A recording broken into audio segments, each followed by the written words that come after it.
The system that is supposed to protect us did become a source of fear. Statistics show to give clear rules to justice.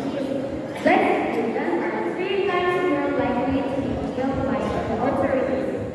More than 1,000 lives are lost each year, and 99% of cases never result in legal charge. These aren't just data, they are a reflection of structural injustice that has oppressed urban groups of the country.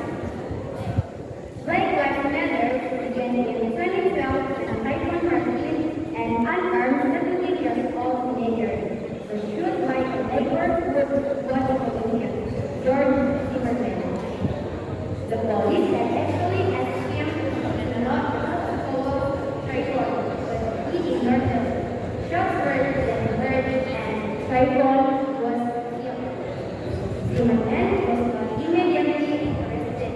He was only arrested 44 days later, after public pressure and more than a million signatures. However, a year later, he was released, sparking a wave of national outrage. This is where the first part of the movement was born. After the rhetoric, activists and Axiata wrote a message of love and work on Facebook that ended with the words, "Our lives matter." Her friends underscored joining into hashtag Black Lives Matter. Opportunity expanded, forming a digital platform that later grew into a space for resistance, solidarity, and the voices of millions of people. When the world really took notice in 2014, when two major tragedies struck America.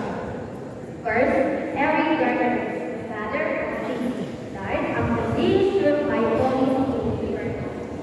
His last words, "I can't breathe," became a moral cry that echoed around the world.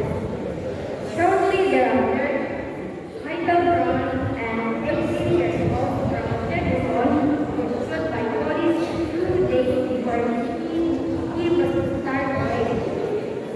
The city was echoed to danger. Tear gas was fired and the National Guard was deployed. Yet again, no charge was brought against the police. These 2 cases led the world to light that what happened was not a coincidence but a pattern. Then came 2020, the year when the pandemic, economic crisis, and racial inequality conspired to create the greatest social pressure in the nation.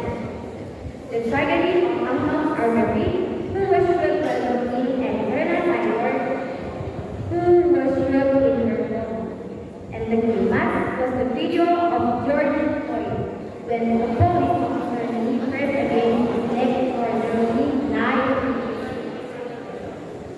The world watched, the world outraged, and the world moved action.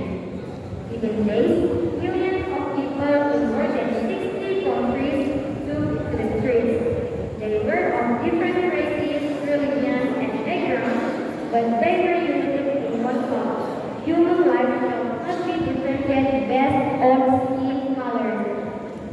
The Black Lives Matter movement doesn't demand revenge. It demands change. Change in the justice system, police reform, protection of violence, stronger accountability, investment in mental health, education, and community. Guys, we stand here not only to mourn the tragedy, to prevent the next tragedy. Stand here not only to remember the need to save lives.